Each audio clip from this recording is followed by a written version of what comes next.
Imagine ఒకరోజు ఎవరో వచ్చి సైన్స్ ప్రకారం నువ్వు ఫ్లై అవ్వలేవు అని చెప్తే ఏం చేస్తావు? ప్రయత్నం ఆపేస్తావా? ఎగ్జాక్ట్లీ ఇదే సిచ్యువేషన్ ఒక బంబుల్కి ఎదురైంది. అందరూ దాని బాడీ చాలా హెవీ, వింగ్స్ చాలా చిన్నవి, నువ్వు ఎగరలేవు అని చెప్పారు.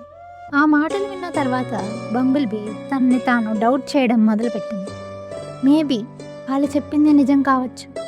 అప్పుడు ఒక ఓల్డ్ బీ వచ్చి ఇలా చెప్పింది, నీ వింగ్స్కి ఆ రూల్స్ తెలియవు, వాటికి తెలిసింది ఒకటే, కీప్ బీటింగ్. ఆ బంబుల్ బీ ఒక చిన్న లీప్ తీసుకుంది. ఒకసారి, 2 సార్లు, మళ్ళీ తన వింగ్స్ కొట్టింది. అంతే, అది మళ్ళీ ఆకాశంలో ఎగరడం ప్రారంభించింది. ఆ రోజు మారింది బంబుల్ బీ కాదు, మారింది దాని మైండ్ సెట్. మనల్ని ఆపేది చాలాసార్లు పరిస్థితులు కావు, మన మైండ్లో ఉన్న డౌట్స్. లైఫ్లో చాలామంది నువ్వు చేయలేవు, ఇది నీ వల్ల కాదు అని చెప్తారు. కానీ గుర్తుంచుకో, వాళ్ళ లిమిటేషన్స్ నీ లిమిటేషన్స్ కావు.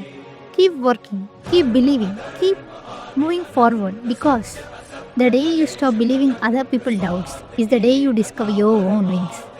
So don't wait for permission to fly. నమ్మకం ఉంటే నువ్వు కూడా జీవితంలో ఎంత ఎత్తుకైనా ఎగరగలవు.